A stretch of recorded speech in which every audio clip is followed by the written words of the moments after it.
गुजरात गए तो क्या क्या माहौल था, परिवार से मिले तो उन लोगों से क्या क्या बातें हुई?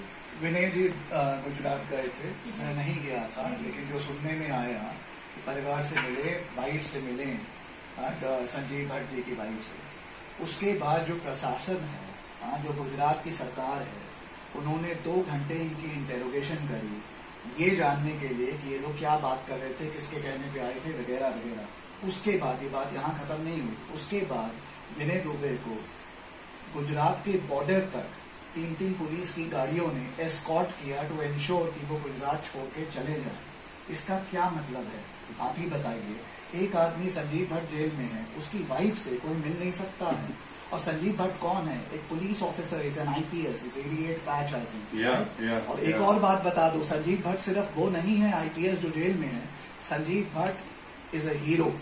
संजीव भट्ट सच के रास्ते पे रहे, किसी से डरे नहीं, जो सच था वो बोले, एफिडेविट में लिख के सुप्रीम कोर्ट को दिए, और जो सच था बोले।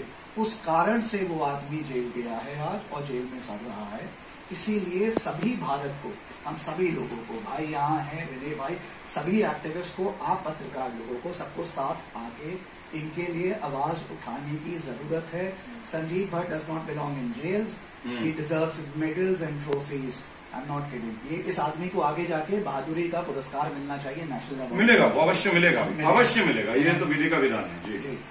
तो हम लोगों के साथ मौजूद थे बागी सदानंद, अनुपम त्रिपाठी जी, जिन्होंने एक कैंपेन की शुरुआत की है। विनय दुबे जी भी हमारे साथ हैं, वो अभी आगे हमारे तो लाइव पर हूँ, और मैं आप सब लोगों से जो मुझे सुन पा रहे हैं उनसे मेरी हाथ जोड़कर विनती है, गुजारिश है कि प्लीज़ आप सब आईपीएस संजीव भट्ट के लिए हमारे आवाज़ में आवाज़ मिलाइए। जैसे आप जानते हैं आईपीएस संजीव भट्ट बेगुनाह होकर जेल की सज़ा काट रहे हैं, और अब से नहीं कई साल से वो जेल में हैं, और उनको एक फ़र्ज़ी केस में फंसाया गया। वो फ़र्ज़ी केस भी आप बहुत अच्छी तरह जानते होंगे कि गोधरा कांड को उन्होंने एक्सपोज करा था। उन्होंने बताया था कि गुजरात का जो फ़र्ज़ी मॉडल था हमारे मोदी जी का, ये क्या फ़र्ज़ी मॉडल था। इसमें सिर्फ मुसलमानों को मारा गया था और कहा गया था कि हिंदुओं को और पुलिस को अपना गुस्सा निकालने दिया जाए। तो ये वाली बात आईपीएस संजीव भट्ट ने सबको बताई कि मैं उस वक्त उस मीटिंग में मौजूद था कि जब हमारे जो गुजरात के उस वक्त ये सीएम थे, चीफ मिनिस्टर थे, अब हमारे सेंटर में हमारे नरेंद्र मोदी जो हमारे भारत के प्रधानमंत्री हैं, इन्होंने ये वाली बात बोली थी। हालांकि ये वाली बात बोल के संजीव भट्ट को कहीं ना कहीं पता होगा कि वो वाली बात अगर बोल रहे हैं तो पूरा का पूरा जो मीडिया है, पूरा का पूरा जो एक एडमिनिस्ट्रेशन है, पूरी गवर्नमेंट, पूरी आरएसएस, वो अपने खिलाफ करने जा रहे हैं। लेकिन उसके बावजूद उन्होंने सच बोलने की हिम्मत करी और इस संविधान पर यकीन बनाए रखा। जबकि इसी संविधान को मिसयूज़ करते हुए बीजेपी सरकार ने 20-30 साल पुराने केस में जब बाबरी मस्जिद शहीद करने की एक मुहिम चलाई जा रही थी और एक रथ यात्रा निकाली गई थी, तो उस वक्त आईपीएस संजीव भट्ट की जो पोस्टिंग थी आप सब लोगों को पता होगा, वो बिहार में थी। उसी वक्त फर्जी कस्टोडियन मौत के मामले में इनको फंसाया गया और कहा गया कि इन्होंने जानबूझ के उस बंदे को जेल में मारा था। पहली बात तो ये जो बंदा जेल में मरा था वो ना तो आईपीएस संजीव भट्ट की कस्टोडियन में था, दूसरी बात वो बंदा जेल में मरा ही नहीं था, वो जेल से रिहा होने के पूरे 18 दिन बाद मरा था।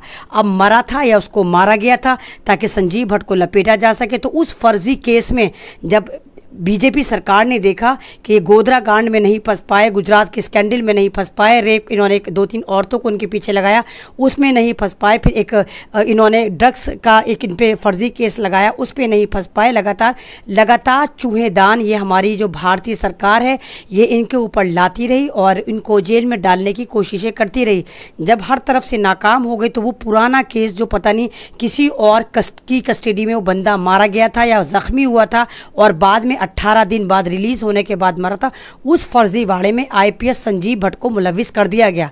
भारतीय लोगों से अपील करना चाहता हूं जो देशभक्ति अपने दिल में रखते हैं, जिनके अंदर जज्बा है देश के लिए कुछ करने का, आप सब मिल करके संजीव भट्ट के लिए आवाज उठाएं। हम सब मिल करके संजीव भट्ट को किसी भी हाल में किसी भी कीमत पर रिहा करवाएं, क्योंकि एक बेगुनाह सलाखों के पीछे है। हमारे भारत की ये एक प्रथा रही है, हमारे भारत का एक ये विचार रहा है कि 100 गुनहगार छूट जाएं मगर एक बेगुनाह को सजा नहीं होनी चाहिए। लेकिन अफसोस कि आज के भारत के इस न्यू इंडिया में अगर कोई अधिकारी सही कार्य करना चाहता है, ईमानदारी से करना चाहता है, तो उसे जेल में ठूस दिया जाता है, उस पर फर्जी केसेस डाल दिए जाते हैं।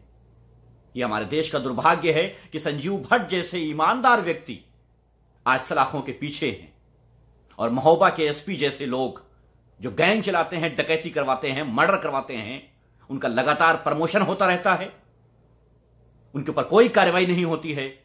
सब खुलासे होने के बाद सिर्फ और सिर्फ सस्पेंड किया जाता है। संजीव भट्ट जैसे ईमानदार लोग आज देश की जरूरत हैं, देश के अधिकारियों के लिए एक आइडियल है। ये इनको दिखाना है, इनको समझाना है, इनको बताना है कि देखिए ये संजीव भट्ट है और ये इंसान ईमानदारी के लिए, सिर्फ देश की रक्षा करने के लिए आज सलाखों के पीछे है। हम सब भारतवासियों की यह जिम्मेदारी है कि हम ऐसे ईमानदार लोगों को अदालत से सिर्फ छुड़वाएं ही नहीं, बल्कि साथ ही साथ उनको उस पद पर भी बिठाएं जिस पद पर उनको बैठना चाहिए था।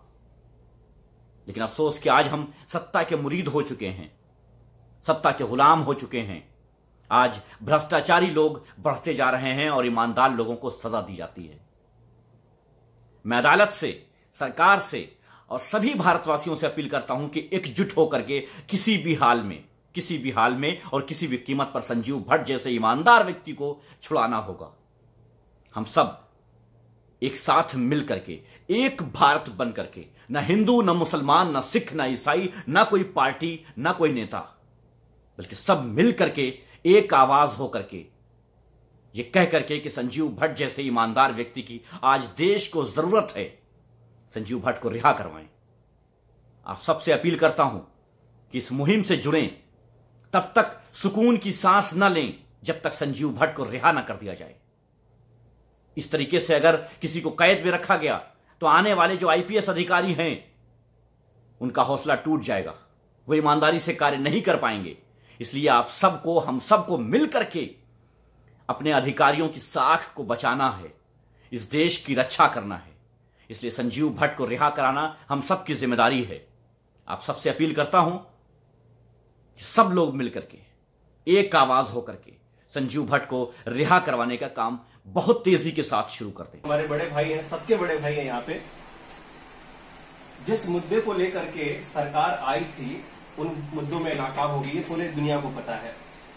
अब जो महाराष्ट्र में नूरा कुश्ती की जंग लड़ी जा रही है, कंगना वर्सेस उद्धव ठाकरे की पार्टी जो शिवसेना है, वो क्या कहना चाहेंगे कि जो सेंट्रिक पॉइंट था, बेरोजगारी, महंगाई, जीडीपी का स्तर नीचे गिर गया, उन चीजों पे ध्यान भटकाने के लिए ये सारा जो प्रोपेगेंडा वहां पे क्रिएट किया गया, यही किया जा रहा है, ध्यान भटकाया जा रहा है। Kangana Ranaut is an actress and this whole topic ends there. देश का टॉपिक है जीडीपी -23.9% पे। देश का टॉपिक, जैसे भाई ने यहाँ कहा, रोजगार नहीं है लोगों के पास, परेशानी है। अभी लॉकडाउन के दौरान मजदूरों को जो दिक्कतें आई, मजदूर मर गए रोड पे, भाई जो है 14 दिन जेल गए मजदूरों के लिए, राइट। ये रियल इश्यूज हैं।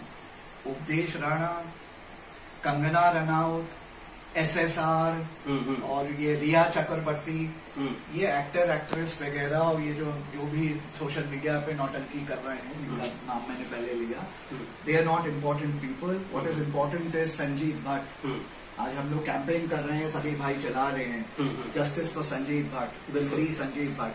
संजीव भट्ट वो एक IPS का अफसर है जो कि रॉन्गली कन्विक्ट होके जेल में अभी पड़ा है।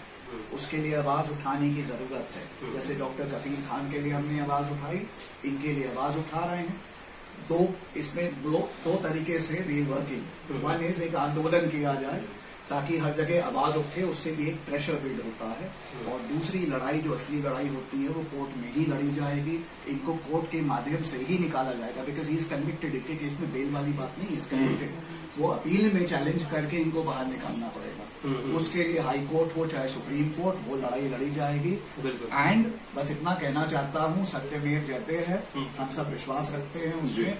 एंड अल्टीमेटली कितना भी कहा जाए कि जुडिशरी कॉम्प्रोमाइज हो गई है सरकार के अंडर, सुप्रीम कोर्ट फिर भी कॉम्प्रोमाइज नहीं हुआ है, ना होगा, ना किसी की औकात है सुप्रीम कोर्ट को कॉम्प्रोमाइज करने की।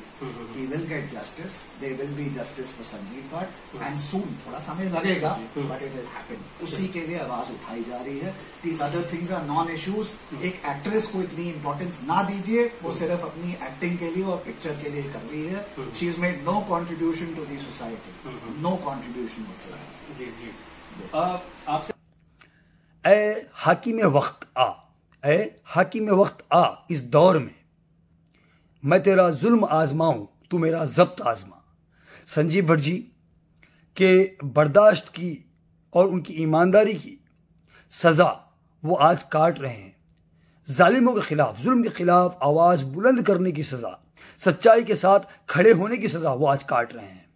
तो ऐसे में क्या हम इंसाफ पसंद भारतीय नागरिकों का ये फ़र्ज़ नहीं होता, ये हमारा धर्म नहीं होता कि हम ऐसे मजलूम पुलिस अफसरान जो ईमानदारी से अपनी ड्यूटी निभाने की सज़ा काट रहे होते हैं, जो नेताओं के दबाव में नहीं आने के लिए, नेताओं की उस गलत कारकर्दगी को उजागर करने के लिए एक ऐसे केस में वो सज़ा काट रहे होते हैं जिस केस में इस उजागर करने से पहले यानी 2011 में जो उस मीटिंग में उपस्थित होने के बारे में जो बयान करते हैं कि नरेंद्र मोदी जी द्वारा, उस वक्त के मौजूदा चीफ मिनिस्टर, मुख्यमंत्री जो होते हैं गुजरात के, नरेंद्र मोदी जी द्वारा एक ऐसी मीटिंग में जहां पर वो हिंदुओं को, मुसलमानों पर अपना गुस्सा निकालने की, भड़ास निकालने की, पुलिस अफसरान को खुली छूट देने के बारे में बात करते हैं, उस मीटिंग में मौजूद होने का वो दावा करते हैं। उस दावे के पहले वही सरकार, वही नरेंद्र मोदी जी की सरकार उनके लिए, उनके फेवर में कोर्ट में एक याचिका दायर करती है कि भाई इस मामले में, जिस मामले में उनको उम्र कैद दी गई है,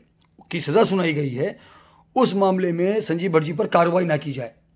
लेकिन जब ये विजिल ब्लोइंग होती है, वही सरकार वो याचिका वापस ले लेती है और कार्रवाई होकर उनको उम्र कैद की सज़ा हो जाती है। तो यहीं पर खुले लफ्ज़ों में क्लियरली हमको समझ में आता है कि यहीं पर एक कहीं ना कहीं पर एक दबाव अदालत पर पड़ता है और उस दबाव के चलते हुए संजीव भट्ट जी को उम्र कैद सुना दी जाती है, उम्र कैद दे दी जाती है। अगर बेबाकी से, ईमानदारी से अपना काम करने वाले पुलिस अफसरान के ऊपर सरकार की बात ना मानने पर ऐसा जुल्म किया जाएगा, तो आने वाले वक्त में जो ईमानदार पुलिस अफसरान होंगे, ईमानदार सरकारी मुलाजिम होंगे, वो पुलिस अफसरान, वो सरकारी मुलाजिम किस ईमानदारी से और किस तरह से समाज में अपनी खिदमत, अपनी ड्यूटी को अंजाम देने के लिए वो बेबाकी से काम करेंगे। यानी कि आप या तो सरकार के दबाव में आकर सरकार ने जैसे आपको बोला वैसे काम करो, लेकिन आप अपनी ईमानदारी से खुलकर आप काम नहीं कर सकते। ये बात वहाँ पे उस केस के फैसले ने दर्शाया है, हमको सीख दी है। और आने वाले ईमानदार जो सरकारी मुलाजिम होंगे, उन लोगों को भी एक रास्ता बताया है, उन लोगों को भी के जहनों में भी एक डर डालने की कोशिश की गई है। तो प्लीज़ मैं आप सबसे निवेदन करता हूं कि संजीव भट्ट जी की रिहाई के लिए आवाज़ उठाइए। आप भले किसी भी समाज से आते हैं, किसी भी वर्ग से आते हैं, तो प्लीज़ मैं आपसे गुजारिश करता हूं, संजीव भट्ट जी के मामले में, सोच के मामले में एक हो जाए। समाजों को, अलग अलग वर्गों को, अलग अलग मजहबों को, अलग अलग जात पात को अलग रखिए, लेकिन जब हक की आवाज़, हक की बात करने की, हक के लिए आवाज़ उठाने की बारी आएगी, हम सबको ये भूल कर सिर्फ सच्चाई पर चलने वाले, ईमानदारी पर चलने वाले और एक भारतीय होने के नाते और इंसाफ पसंद नागरिक होने का हमको सबूत देना पड़ेगा। जय हिंद, जय भारत।